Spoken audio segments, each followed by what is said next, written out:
Hey everyone, it's 10 Types, and today I'm going to be ranking the top 10 best decks in the Pokemon TCG, plus a good few honorable mentions as well. Of course, the new set Shrouded Fable just came out. I spent a day just recording a bunch of videos and playing a bunch of weird decks, and then I also spent the last few days playing with new cards and against new cards, and so I don't have experience with every deck in the new format. Every deck on this list I have, I think, played, and I played against them all as well. Maybe not the Okidogi, Monkey Dory, Pheasantipity, the new Loyal 3 deck, but I've played with it, and I have some stuff to say about that. But yeah, let's just get right into things. I will say these are, of course, always, as always, my own opinions. However, they are influenced by me playing the decks and playing against the decks, and also looking at tournament results, and of course just my thoughts on the decks. That's the biggest factor. But yeah, tournament results, online tournament results, because these have been played in a good few tournaments. All these decks are decently performing decks in tournaments. So yeah, let's just hop into it though. Starting things off, we got Origin Form Dialga V-Star with Matang. Dialga, and by the way, this is an honorable mention. The honorable mentions aren't necessarily ordered. I will talk about my thoughts on them though. Dialga V-Star is definitely a deck that's it's not the best, right? Oh, by the way, one thing is the top four I think are pretty clearly the top four. And you can reorder those honestly in any way you want, but then everything after that is certainly there is some better decks, some worse decks, but I think it's pretty. It's much looser. Origin Form Dialga V Star has Metang specifically, which powers up Dialga, has the new Night Academy Stadium, which does help, and Pheasantipity as well. Pheasantipity EX is in most of the decks. It draws cards. I'm not going to talk too much about the specific cards, but it's nice. It helps out pretty much every deck. So some decks it helps more than others, especially Dialga, because you don't have a very good engine, but you do have Radiant Greninja, right? And that's pretty much always active. And so I think it's a little bit better, but it's not a great deck. It's never really been. It's probably crept into the top 10 at times, but it's certainly never been like an amazing deck. This is arguably the best it's ever been, but it's an okay deck. I'm not going to sit here and say it's a bad deck, but I feel like no one's really going to say it's the best deck or particularly close right now. Next up, we have the new Loyal 3, I guess. This doesn't play Monkey Dory EX. I think Monkey Dory EX is actually really good if you're able to make good use of it. I actually struggled a lot. I looked at tournament results. Dialga V-Star did terribly in the tournaments. It was only played a few times. I don't remember exactly the record. I think it was somewhere around like 2-10 at best. I think it was played more than that, but it was really bad as win rate. The new deck, though, this is the new deck from this set. There are some other ones, but they're pretty bad, I guess. Pretty. I don't remember what they are. I remember there's like Kingdra, Revroom, which are the only EXs outside of the Loyal 3 plus Pekaron. And then there's some other Pokemon, and there are some good Pokemon that in the set, but we'll see them later. But in terms of like brand new decks, this is the only one. Okidogi EX is the main attacker. It is essentially able to one-shot everything, and it's pretty strong. Monkidora EX, as I said, is I think pretty nice. Pekaron EX is really good, but we will talk about that later on.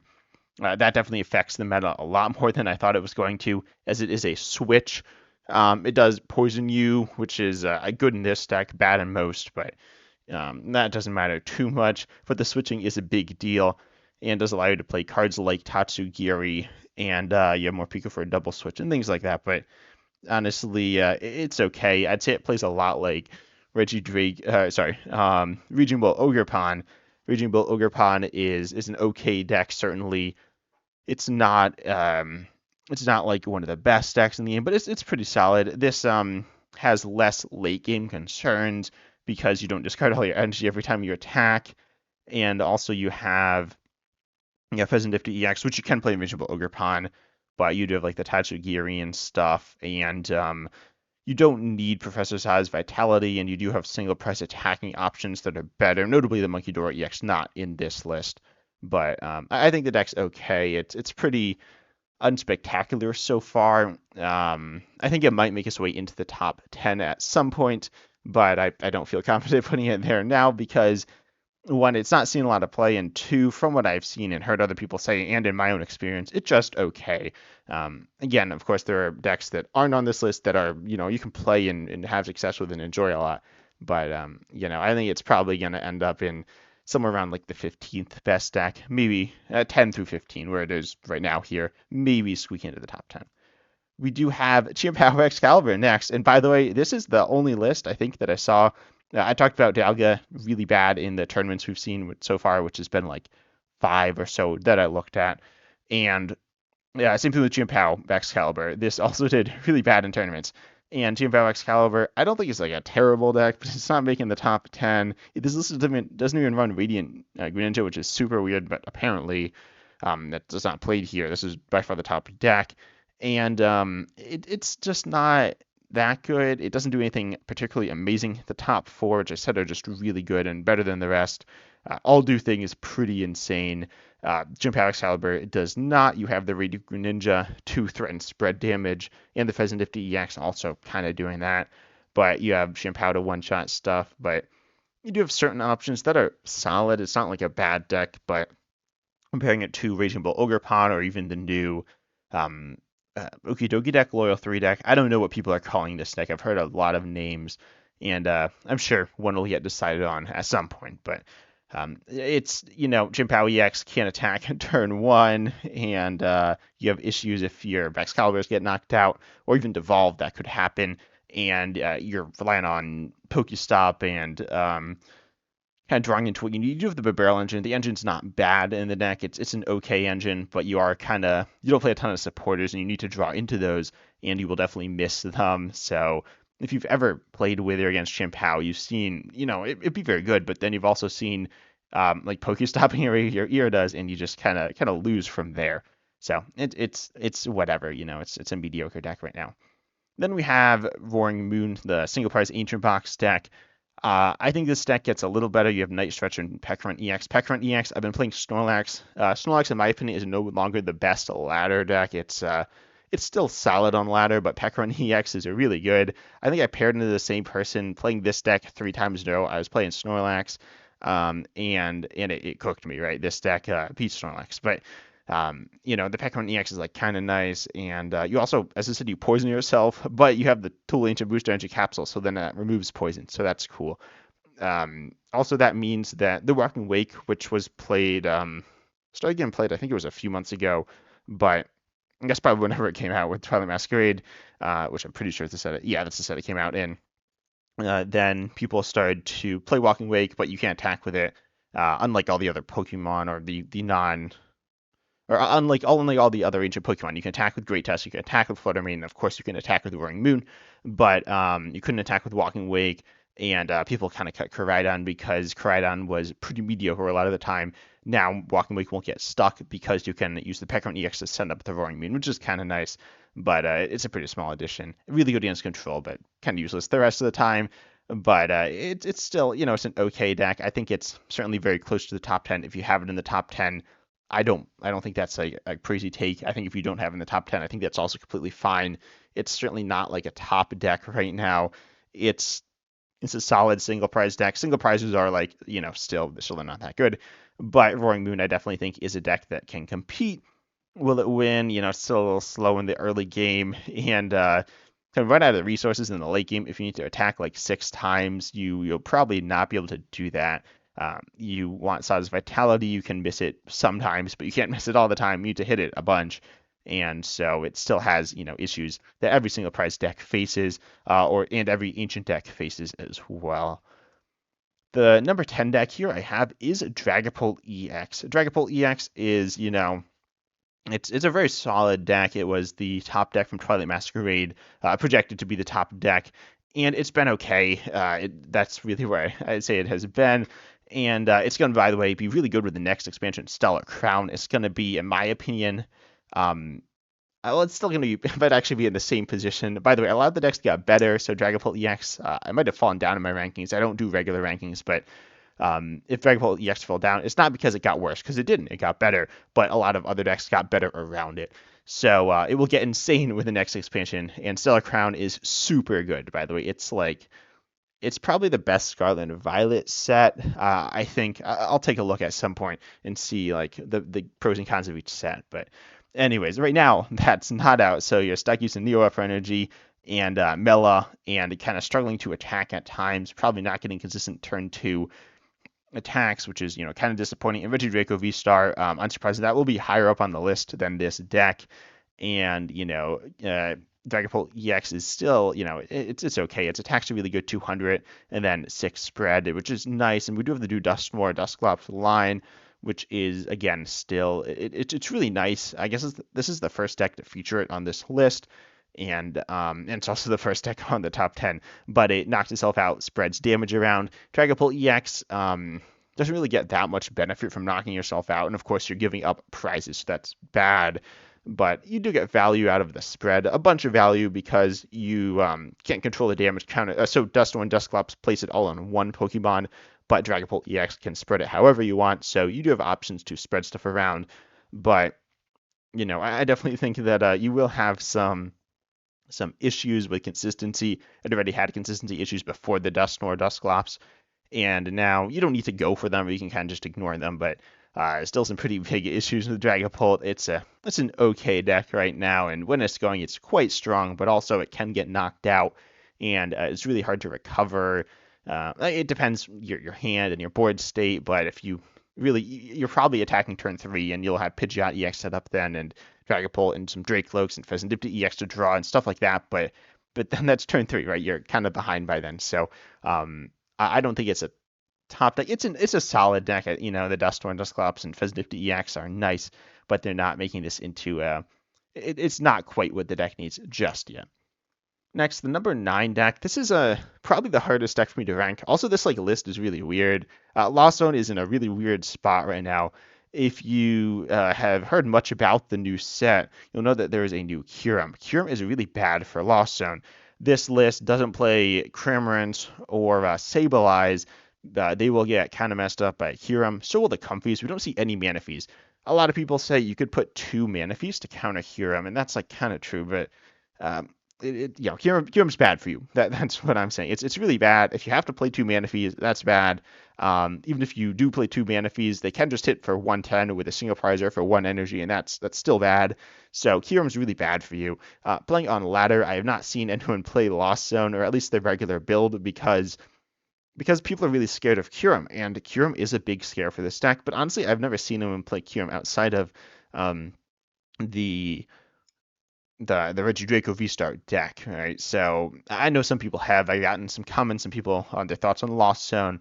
By the way, of course, as always, I'd love your comments and feedback on your experiences with and against these decks down below. But Lost Zone's still solid. Pheasantipta EX is good for the deck. There also is that the deck I featured on my channel, which is like a Lost Zone deck, but I'll say Lost Zone in quotes because I never attacked with any of the Lost Zone Pokemon, so I didn't really use the Lost Zone. I just put a bunch of cards in the Lost Zone and just kind of left them there. But with the Dusclops, which knocks itself out, you can use Lost City and Lost Zone yourself. It's a weird deck, but that's also kind of included. This also includes Lost Zone Giratina, Lost Zone Dragapult, Lost Zone Charizard, really any Lost Zone deck. They're all okay. They're probably, if you're thinking of Lost Zone Charizard versus regular Charizard EX with Pidgeot EX or even with a barrel or really whatever, you don't really want to be playing Lost Zone Engine. Well, specifically, you don't really want to be playing Colossus Experiment because of Kyurem. It's not like it's going to be the end of the world or impact that many games, but it will impact a few, and it will be really rough in those few games.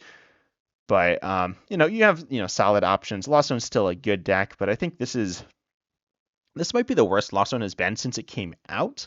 It's not bad. Also, I don't really know what's going on in this list, especially with them Rhydon EX. It's kind of weird, but and anyways, Lost Zone not a bad deck, but not really reaching to the top tier right now either, in my opinion. Next up, we got ourselves the Control, Pidgeot Control. Pidgeot EX, searches for cards, and you have other things going on. I don't really know much about this deck in the current format. I played a lot before Shrouded Fable, though, and it didn't get too many new cards. There was Dragex Machinations. I think that it's not bad, but it's not that good. Especially in Pidgeot Control. We'll talk about Snorlax later, but Dragex Machinations can punish your opponent if they're going for certain strategies to extend the game.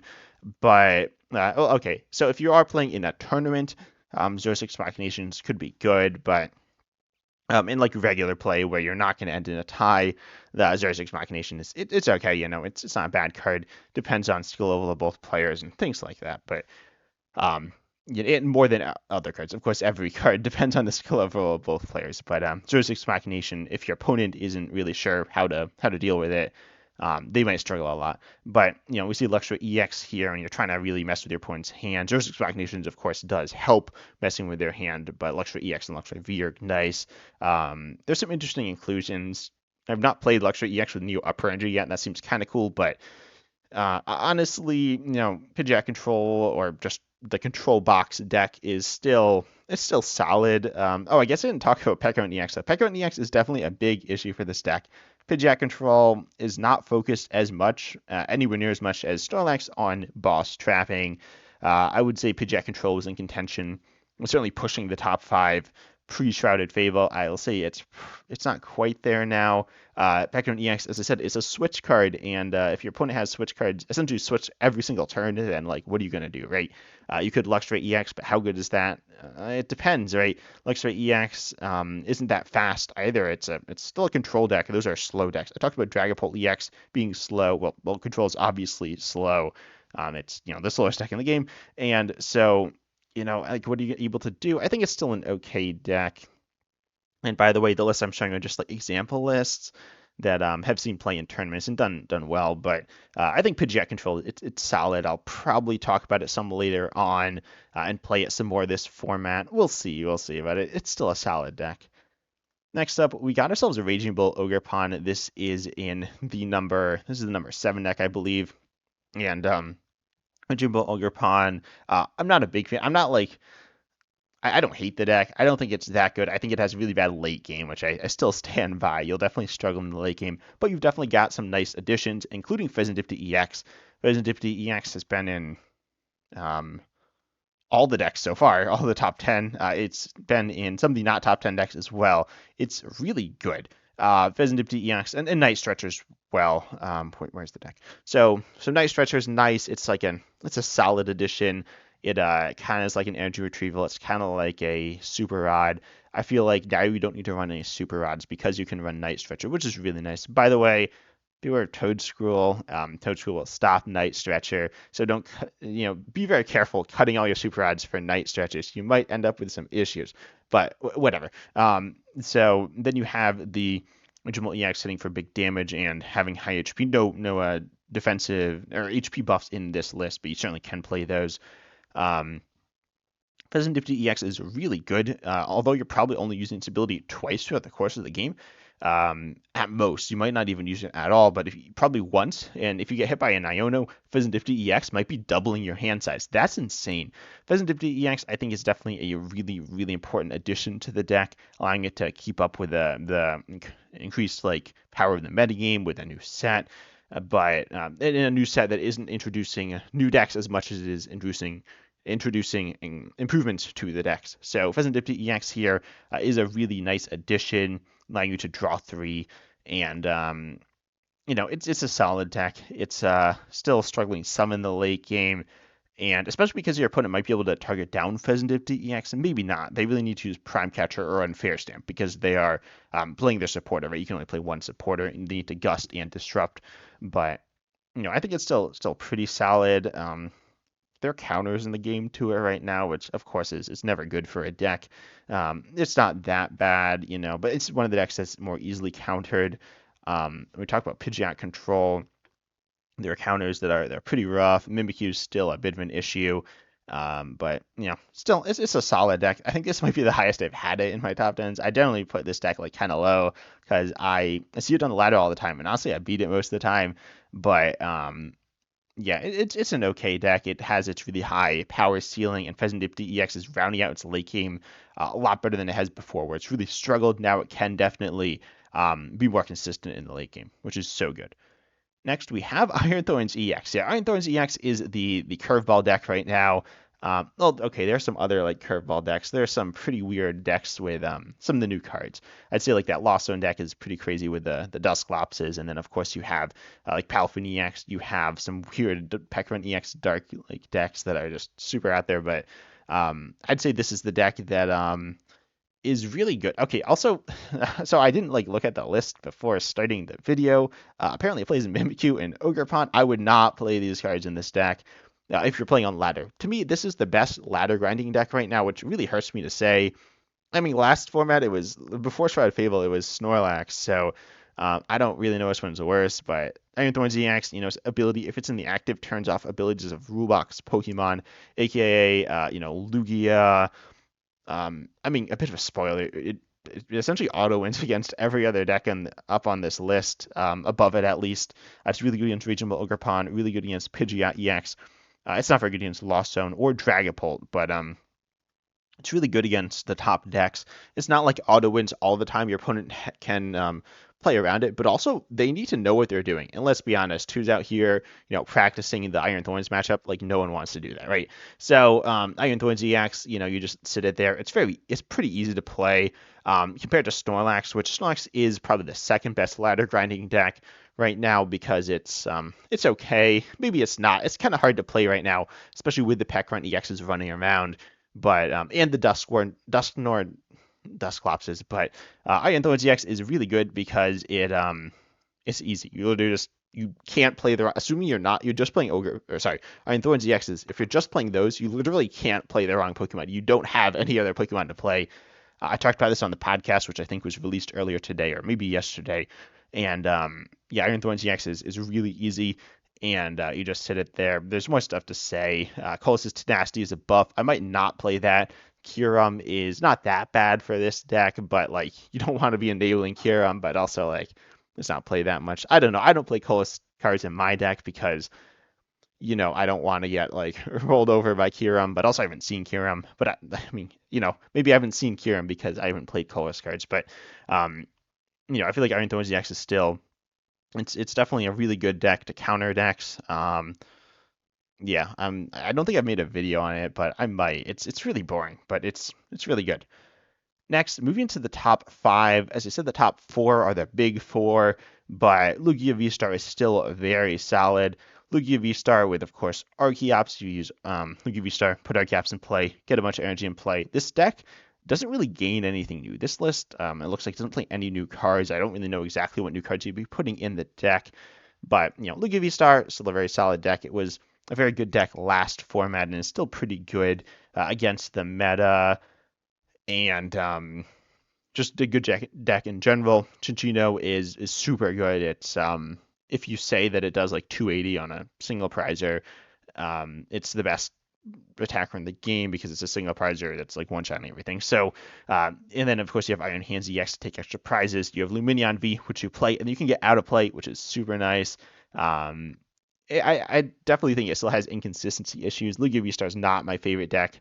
It's definitely a deck I don't like to play. It's also a deck I'm really scared to play against because it can do potentially a lot of things that are really bad for you.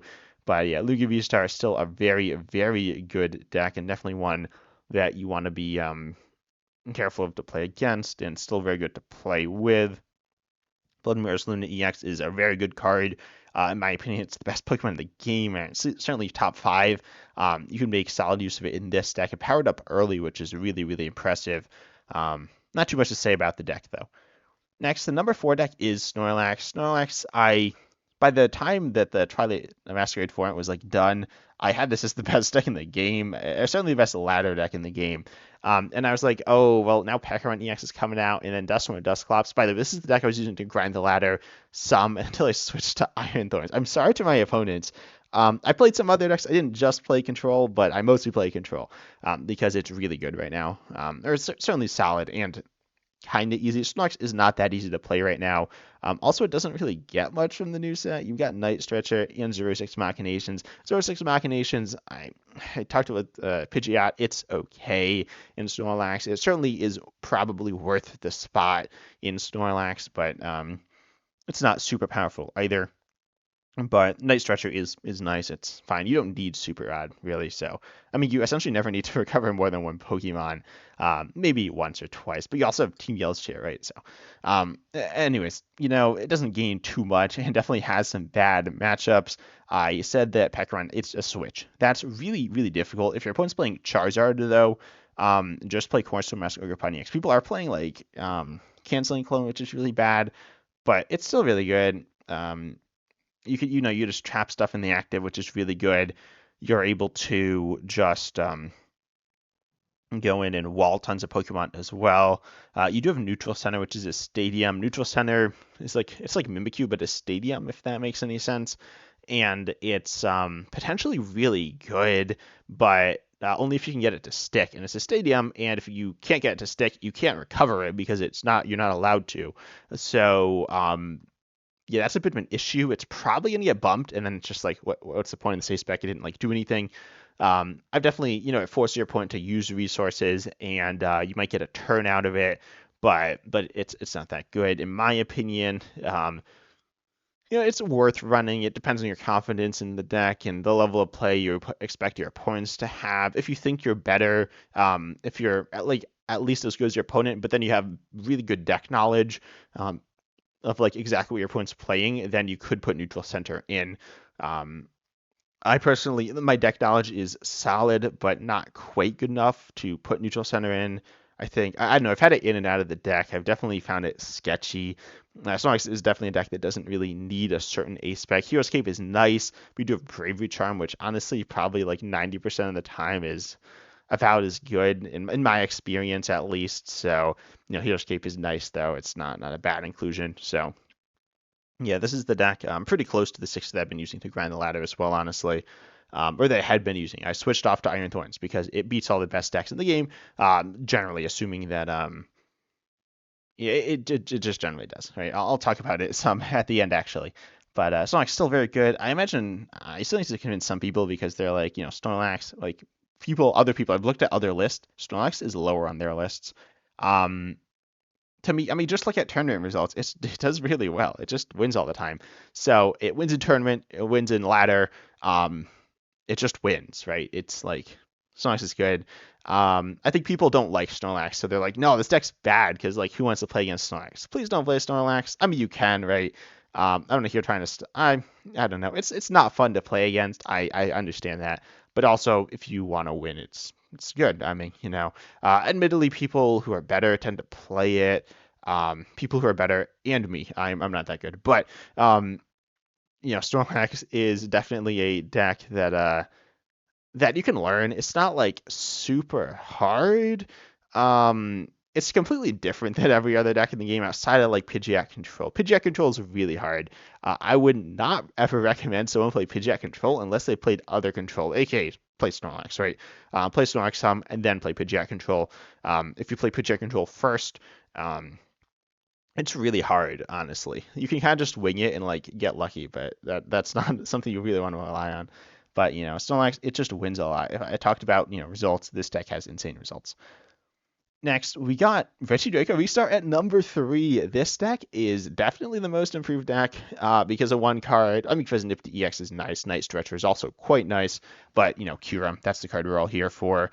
It has an attack that its attack cost doesn't exist it exists, but with Regidraco, it essentially doesn't exist because you just copy it, and it says discard all energy from this Pokemon, which is bad to discard all your energy. This list also is, I don't know, it's not that weird. It's like it doesn't play Giratina. It plays Giratina. It's right here. But Regidraco V-Star copies it, and then you do 110 to 3 of your opponent's Pokemon. We do see Canceling Cologne and Hawlucha, then of course Boss Lords and Crime Catcher to allow you to do combos where you like gust up Manaphy. I've been playing a little bit of Regidraco and played against it some as well. I've not actually seen that combo happen, but I've certainly had games where, I mean, Kyurem's just really good. It's essentially 300, well, it is 330 damage, which is a lot. It's more than any of your other attackers, and its spread, which spread is generally better. I'm being, if it did 330 to 1, just to the active, would it be better? In Regidraco, maybe, I don't know, but Regidraco V-Star copying Kyurem is really great. Of course, you have other attackers, or attacking, like, attacks. You have Dragapult EX, and you have Giratina V-Star, you have Asu and Gudra V-Star, you have, I don't know, you definitely have some ones I'm not, Northern EX is pretty good. Northern EX is one of the big counters to Raging Bull Ogre Pond. If you're seeing that all the time on the ladder, literally just like throw Northern EX or for Giraffe EX into a deck, and you should be able to like beat him every time. Maybe not Northern EX's damage output's really low, and I can get like double gusted, theoretically, but, you can put Northern EX, you can put in, I don't know, Altaria EX. There's a lot of options. Single prize Altaria. There's a bunch of different Pokemon you can put in. But Dragapult EX is good. It's a really good attack, but it's on a stage 2, and it's an EX, and it's multiple different energy types. Draco V-Star is a stage 1 with a more awkward attack cost, slightly. You still have the Raging Bolt, or sorry, you have the TMS Ogre Pond EXs. Oh, you could put Raging Bolt in the deck as well, by the way. Although you don't want to start it. You also don't want to start Hiram unless you're against Lost Zone. But if you are against a Lost Zone deck or a Colress deck, you can also just play Kiram. So now you have a reason to play it, which is always nice to have a reason to play a tech card. But Regido V-Star is able to hit with Dragapult EX, which is really annoying. And you can, I mentioned this earlier, you have a lot of control over where the damage counters are going on the bench, so you can soften stuff up. And you do see the Hawlucha here. You place a couple of damage counters, then you have the Kiram, and then all of a sudden all your opponent's Pokemon are knocked out. So you just kind of win. It's not quite that simple, certainly, especially because Regido V-Star isn't super tanky. With his Suing V-Star, it is, but then you're not attacking with Dragapult EX or Kyurem, so using their attacks, I should say. Regido V-Star still very good. I think it's oftentimes reaching more than it can actually get, but it gets there sometimes, and when it gets there, it wins. When it doesn't get there, it still will sometimes win. I don't know exactly how optimized this list is. I've seen a lot of lists very similar to this. I feel like you could cut things like Hawlucha, maybe even canceling Cologne. Probably not canceling Cologne, but they're definitely tech options here that are kind of nice options, but you don't use them a lot of the time. So we'll see exactly how the list shakes out. I imagine we'll see it at the World Championships and doing pretty well. I'd be surprised if we don't see. I actually don't know how the World Championships work exactly. I mean, I know there's multiple days, and then there's the top cut, but I'll certainly be surprised if we don't see Regidraco on day 2. It's very good. As I said, the top 4 decks could be interchanged. I would definitely think it deserves to be at this number 3 spot, but if you think it's oh, this is definitely number 1, yeah, go for it. I mean, Regidraco V-Star is a really fun deck. It's pretty chaotic. I will say the V-Star power. It has consistency issues. The V-Star power is smoothed over for 1 turn. The V-Star power is really powerful, but also can whiff. It's kind of random, and also, I mean, it builds you 7 cards, right? That's kind of sketchy. You do then recover 2 of them, or any 2 cards from your discard pile. So it's kind of either the setup card or the card where you're going for the big combos, or the card where you get hit by a Lakium Iono, but obviously it's a V-Star power. You can only use one, so you can't do all of those things, but it's still a very good deck, right? Next, number 2 deck, we got Gardevoir EX, dropping from, well, I don't know. I think a lot of people had it number 1, and I had it 1, and then I replaced it with Snorlax, but it's number 2. It was arguably the best deck last format, and it does have Pheasantdifty EX. Honestly, most deck lists don't play any new cards, but this one put Pheasantdifty EX. So I was like, oh, let's show the new card, right? It's pretty good. We don't see Klefki. As I said, I was playing Iron Thorns. I believe I paired into the same Gardevoir player 3 times, maybe just twice. But anyways, so Gardevoir EX is an EX. It has a rule box and it has an ability which you can't use if Iron Thorns EX is in play. But then you got Fluttermane or Klefki, which you can put into the active. There are some interesting interactions. It's actually an interesting matchup, believe it or not. Iron Thorns does have an interesting matchup, but anyway, so yeah, you keep that in mind if you are playing Iron Thorns or Gardevoir, but you have attackers that can one-shot everything. You have damage spread options, I guess, with Monkey Dory. It's just a solid deck. I mean, it's just very strong, straightforward. It has good late game. It has it does a bad bad early game because you don't play any rare candies in your stage 2 deck, right? You can't be attacking before turn 2 going second. That's literally impossible unless your opponent does something super bizarre. You attach to Driftloon turn 1 and turn 2, and they hit you for 60 or something like that. But sorry, you can attack. You're going to use evolution, right? You're going to use evolution. You're not going to be actually doing damage before. Pheasantdifty EX though isn't really that helpful. The deck doesn't really gain anything, but it was really good before, so I do have it at number 2. And it's not like its matchups get really bad or anything. The spread options often are notably the Dusknoir Dusclops line. Oh, I said that I mentioned it with Snorlax, I will say the reason is counter catcher is really important. Your opponent can knock themselves out to actually turn off counter catcher, which is pretty interesting. But anyways, the uh, the Dusknoir and Dusclops, specifically the Dusclops, does 50 damage. You can just heal it off with Monkey Dory, or like if it's Drifloon, you want the damage on probably, unless they're knocking it out, but then they're knocking themselves out, so it's not that big of a deal. It's not like your opponent's going for these big one shots on two prizers. Using the Dusclops and Dusknoirs, you don't really have any one Pokemon that's super crucial. So if one of your Pokemon gets knocked out, or even two get knocked out, whatever, right? It depends on your board state and the game state and things like that. But generally, it's okay. You're resilient to a lot of different things. You just kind of do your thing. Of course, if your opponent's playing a really aggressive deck that is single prizers, then that's bad for you. But like those decks don't really exist, right? The only ones like, well, there's Lost Zone, but that's not really single prizers. And then there's Roaring Moon, the single prizer deck, but that deck's kind of bad, right? So if your opponent starts popping off with the Roaring Moon, you're gonna have some issues. But against pretty much everything else, you can play pretty competitively into everything. When I say competitively, I mean you're probably favored into most decks. I don't play Gardevoir. I don't know its matchup spread very well, but I know no matter what deck I'm playing, if I see Gardevoir, I'm like, this is going to be a tough matchup. So like a one I could definitely lose. And lastly, number one deck, it's Charizard EX. It's back on top. The Dusknoir line's really nice. You could do Pekka plus Binding Mochi. I think that's pretty interesting and relatively consistent, and also smooths out your Snorlax matchup. Right now, the Snorlax matchup is super wonky. Charizard versus Snorlax is like probably the weirdest matchup in the game right now, notably because of Charizard, again, knocking yourself out to turn off Counter Catcher. Then you also have just lots of different Pokemon, right? So then you have Turbo Scenario and Palpad in this list, and there's the Collapse Stadium, and you have like Rare Candies or Rare Candy deck, and you have the Charmeleon, which means like Mimikyu stuff, and then your opponent plays Cornerstone Mask Ogre Pond EX, but you could play Canceling Cologne and Silene. I was playing a Snorlax in the video, and I think my opponent was playing Charizard, and then they Canceling Clone, and then Silene back their Canceling Clone, and that was really bad for me. So yeah, you can play lots of tech options though.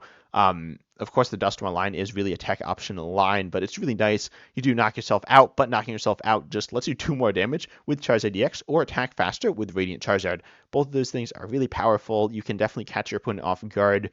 Maybe this deck's a bit overrated right now because people don't know how to play against it, but I feel like people don't know how to play with it as well either. I feel like when the World Championships roll around in 2 months, we're going to see this deck really doing some crazy things. People with some insanely, I don't know if optimized is the right term, but I'm going to use it. Optimized lists.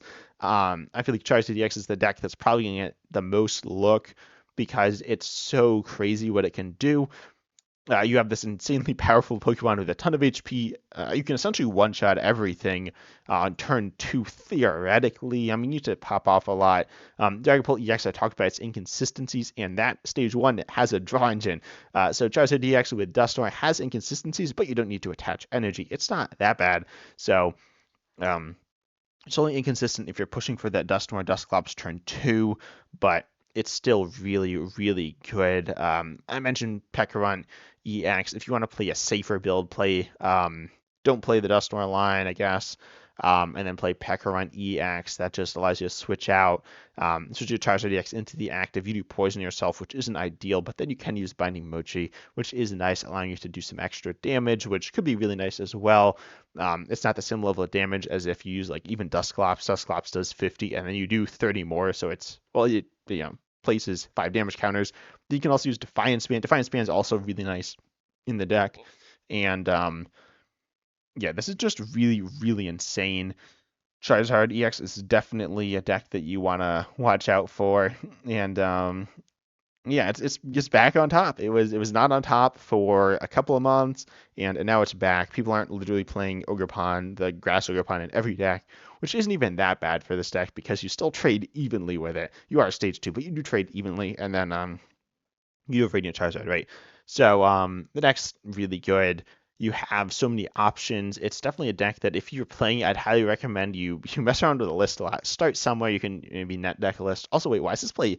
I don't know why this plays for this Charmander. I feel like this Charmander is like not good. I mean, not bad, but it's not like the main one. Anyways, um, hope you enjoyed the video. Tell me what you think of the decks here. Which decks you've enjoyed playing with and against? Found yourselves beating a lot more than you thought, or losing to a lot more than you thought? And what decks you're excited to see going forwards, as well as any decks you want me to talk about in the future as well. If you want me to talk about one of these decks in particular, go into more of the details on it. But I hope you enjoyed. Consider liking, subscribing, as well as joining the channel as a member. But I hope you enjoyed, and as always, I'm excited to see you in the next video.